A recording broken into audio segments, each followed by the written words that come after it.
18 जनवरी 2025 दोपहर के 3 बजे हैदराबाद के मीरपेट पुलिस स्टेशन में गुरुमूर्ति घबराई हालत में अपने इन लॉज के साथ आता है और वहाँ के पुलिस ऑफिसर से कहता है कि उसकी वाइफ माधवी घर से जाने के बाद से अभी तक लौटी नहीं है। माधवी की माँ पुलिस को बताती है कि जब 16 जनवरी को यानी 2 दिन पहले जब माधवी का कॉल नहीं उठा तो उन्हें लगा कि शायद संक्रांति फेस्टिवल की वजह से वो घर के काम में बिजी होगी। लेकिन पूरा दिन बीत जाने पर भी जब माधवी ने उन्हें कॉल बैक नहीं किया तो उन्होंने अगले दिन फिर से अपनी बेटी को कॉल किया, लेकिन इस बार भी उनकी माधवी से बात नहीं हो पाई। सिंस ऐसा कोई दिन नहीं होता था जब उनकी अपनी बेटी से बात ना होती हो, इसलिए अब उन्हें माधवी की चिंता होने लगी थी और इसी वजह से अपनी बेटी का हाल जानने के लिए उन्होंने अपने दामाद गुरुमूर्ति को कॉल लगाई। लेकिन गुरुमूर्ति ने तो उन्हें कुछ ऐसा बताया जिससे उनकी चिंता और बढ़ गई।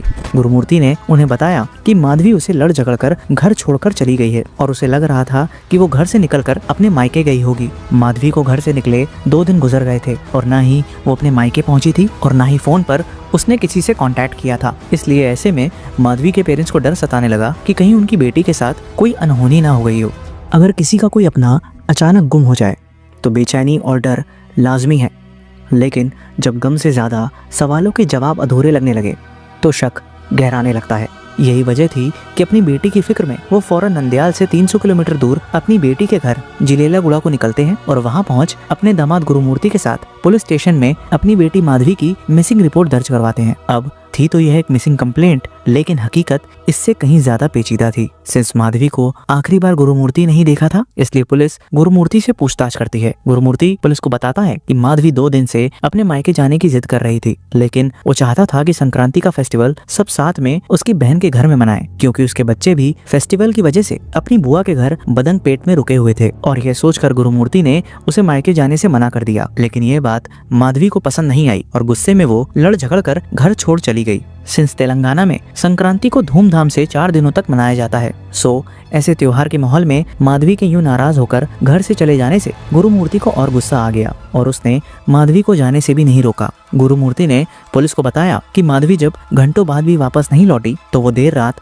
अपने बच्चों को बहन के घर से अकेले लेने चला गया। बच्चों ने घर आकर जब अपनी माँ के बारे में सवाल किए तो उसने झूठ कह दिया कि माँ अपने दोस्त के घर गई है ताकि बच्चे बेवजह परेशान ना हो। उसे लगा कि माधवी कहीं भी गई हो, लेकिन वो बच्चों का सोचकर घर लौट ही आएगी, इसलिए उसने माधवी के बारे में पता नहीं लगाया। लेकिन अगले दिन सुबह होते ही उसने माधवी को कॉल किया, बट उसका फोन नहीं लगा। इस पर उसे लगा कि माधवी ने गुस्से में अपना फोन स्विच ऑफ कर लिया होगा। इसके बाद वो रोज की तरह कंचन बाग में लोकेटेड डीआरडीओ टाउनशिप में, जहां वो सिक्योरिटी गार्ड की जॉब करता था, वहां काम करने के लिए निकल गया। और शाम को शिफ्ट खत्म होने के बाद जब वो घर लौटा तो उसे लगा था कि माधवी अब तक घर आ चुकी होगी, लेकिन अब भी घर पर माधवी को ना पाकर उसका दिल भारी हो गया और उसने तुरंत एक बार फिर माधवी को कॉल किया, बट अब भी उसका फोन नॉट रीचेबल आ रहा था।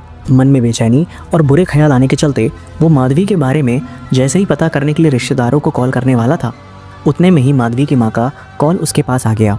गुरुमूर्ति और माधवी के पेरेंट्स के स्टेटमेंट से तो पुलिस को यह एक मिसिंग केस लग रहा था। मिसिंग रिपोर्ट फाइल करने के बाद पुलिस मामले को इन्वेस्टिगेट कर ही रही थी कि तभी केस के बीच में एक आए नए किरदार ने पुलिस के सामने माधवी से जुड़े कुछ ऐसे खुलासे किए जिसे सुन पुलिस के पैरों तले जमीन खिसक गई, क्योंकि इन खुलासों ने ऐसी परतें खोली जिसने इसे एक मिसिंग पर्सन केस से कहीं ज्यादा संगीन बना दिया। और अब एक ऐसा राज सबके सामने आने वाला था जिसने ना सिर्फ मीरपेट को बल्कि पूरे देश को हिलाकर रख दिया। A story that has shocked the nation. This is the building where something very very horrific is said to have happened just in mid-January. Gurumurthy और वेंकटा माधवी की शादी 2012 में हुई थी और शादी के बाद दोनों आंध्र प्रदेश के प्रकाशम डिस्ट्रिक्ट में सेटल हो गए थे। उनके 2 बच्चे थे, एक बेटा और एक बेटी। उस समय गुरुमूर्ति आर्मी में नायब सूबेदार की पोस्ट पर था और माधवी होम मेकर। आर्मी में 17 साल नौकरी करने के बाद गुरुमूर्ति रिटायरमेंट लेकर साल 2020 में अपने परिवार के साथ हैदराबाद में जिलेलागुड़ा की वेंकटेश्वरा कॉलोनी में शिफ्ट हो गया और यहाँ पर वो इस 2 मंजिला घर में रेंट पर रहने लगा। गुरुमूर्ति के अकॉर्डिंग 16 जनवरी 2025 को पति पत्नी वाली आम सी नोकझोंक के बाद माधवी गुस्से में घर से चली गई। शुरू में तो ये एक मामूली सा घरेलू झगड़ा लग रहा था, लेकिन पुलिस के सामने कुछ अहम सवाल थे, जैसे कि क्या माधवी वाकई गुस्से में घर छोड़ चली गई थी या फिर यह कहानी जितनी दिख रही थी उससे कहीं ज्यादा गहरी थी।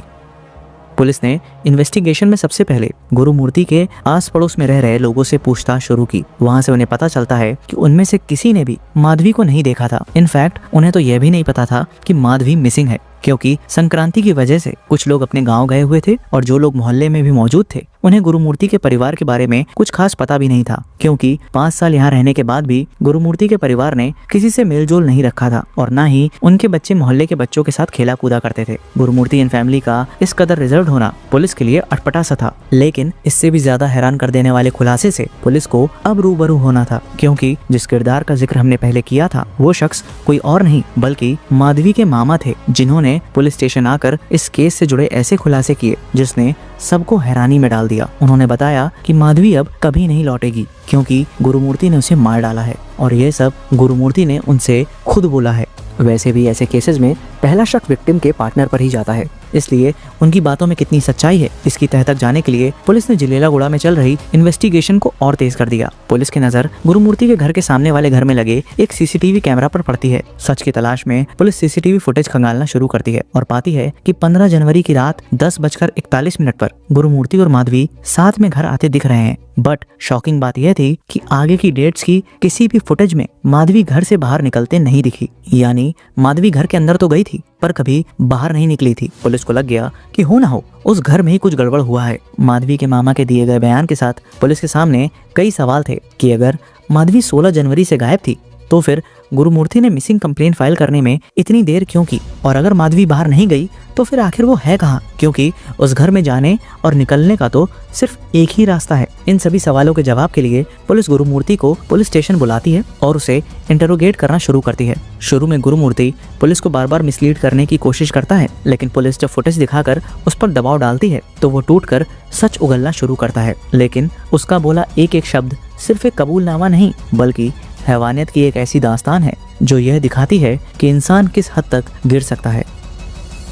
गुरुमूर्ति पुलिस को बताता है कि 16 जनवरी की सुबह 8 बजे से ही माधवी फिर से अपने घर जाने की जिद करने लगी, लेकिन उसने साफ साफ कह दिया कि वो अपने घर नहीं जाएगी बल्कि उसकी बहन सुजाता के घर चलेगी, और इसी बात को लेकर दोनों के बीच बहस होने लगी। यहाँ तक सब वैसे ही हुआ था जैसे गुरुमूर्ति ने पहले भी पुलिस को बताया था, लेकिन इसके बाद चीजें पूरी तरह से बदलने वाली थी। गुरुमूर्ति आगे बताता है कि दोनों के बीच बहस बढ़ती चली गई और गुस्से में माधवी ने अपना मंगलसूत्र उतार उसके मुंह पर मार दिया। गुरुमूर्ति जो पहले से ही बहुत गुस्से में था उसकी अब तो ईगो भी हर्ट हो गई और वो अपना आपा खो बैठा। वो माधवी की गर्दन पकड़ उसका सर इतनी जोर से दीवार पर मारता है कि उसके इम्पैक्ट से माधवी तुरंत ही बेहोश हो जाती है। माधवी की उखड़ती सांसों में वो उसका गला पकड़ जोरों से दबाने लगता है और तब तक नहीं रुकता जब तक वो मेक श्योर नहीं कर लेता कि माधवी मर चुकी है।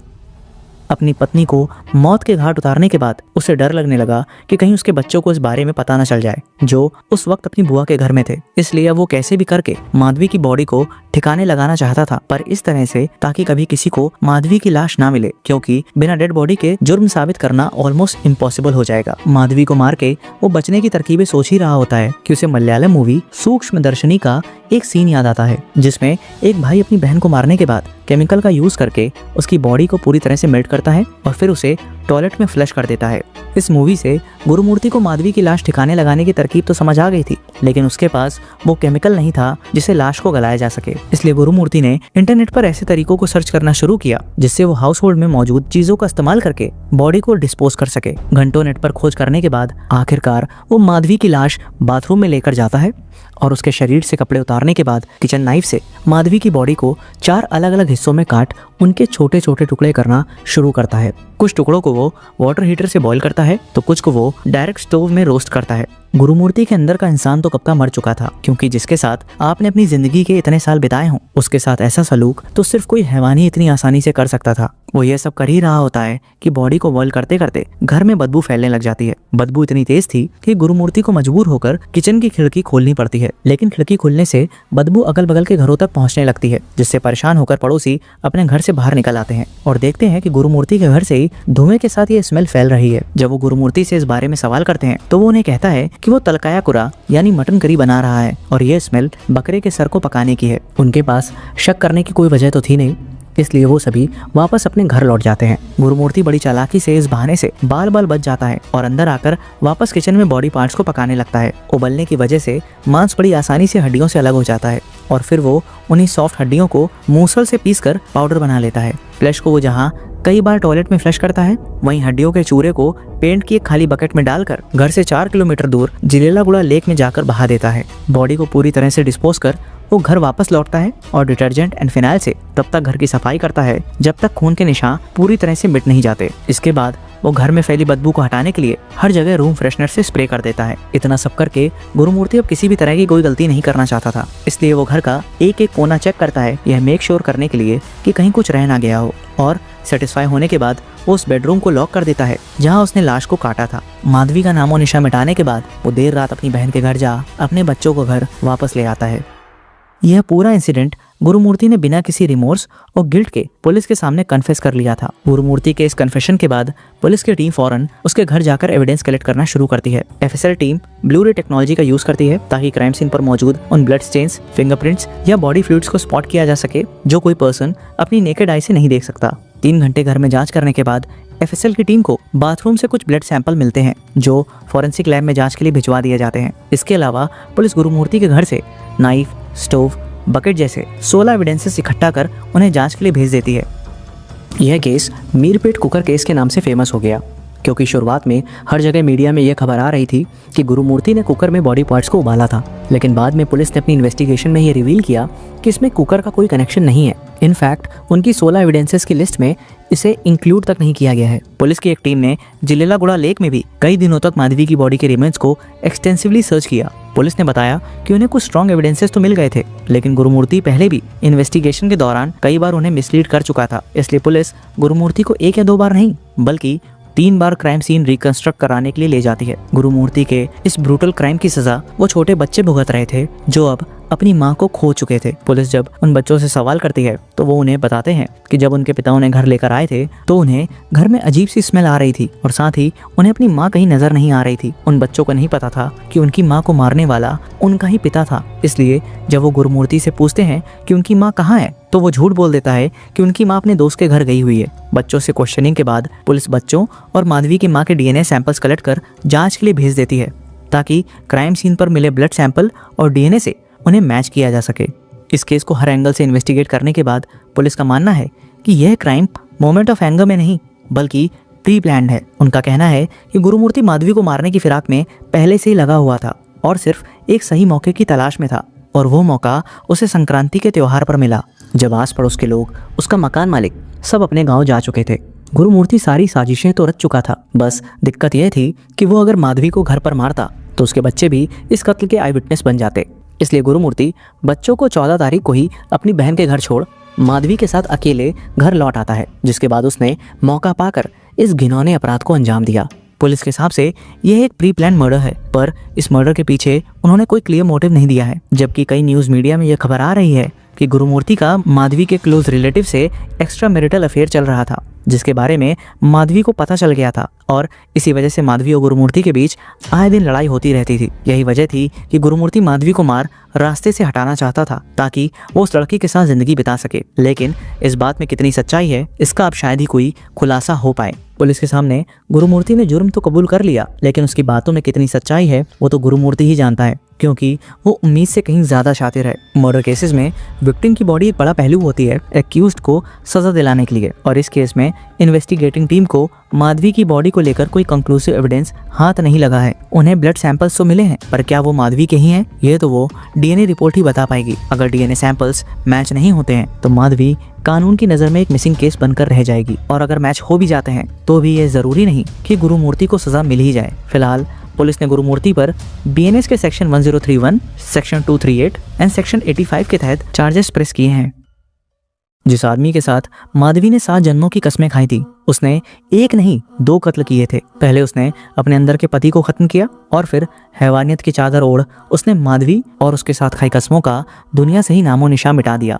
इंसान और हैवान में बस एक सोच का फर्क होता है, और जब ये सोच मर जाती है तो फिर नफरत की कोई हद नहीं रहती। गुरुमूर्ति एक हैवान पति के साथ साथ एक निर्जीव पिता भी था, जिसे अपने बच्चों की मां का कत्ल करने से पहले अपने बच्चों का भी ख्याल नहीं आया। उल्टा वो उसी शाम बच्चों को उसी घर वापस लेकर आया जहां उसने उनकी मां का खून किया था। बच्चे अपनी पिता की दरिंदगी से अनजान उसी कमरे में खेल रहे थे जहां उनकी मां के टुकड़े किए गए थे, उसी किचन में खाना खा रहे थे जहां उनकी मां की लाश के हिस्सों को उबाला गया था। और वो उसी पिता का हाथ पकड़ चल रहे थे जिन हाथों से उसने उनकी मां की यूं बेरहमी से हत्या की थी। गुरुमूर्ति ने अपना केस खुद लड़ने की मांग की है। शायद उसे विश्वास है कि कानूनी दांवपेच से वो बच सकता है, क्योंकि कानून तो सबूत और गवाह मांगता है। जरा सोचिए, अगर दीवारें गवाही दे सकती तो ना जाने कितने घरों में दबी पड़ी ऐसी हैवानियत दुनिया के सामने आ जाती।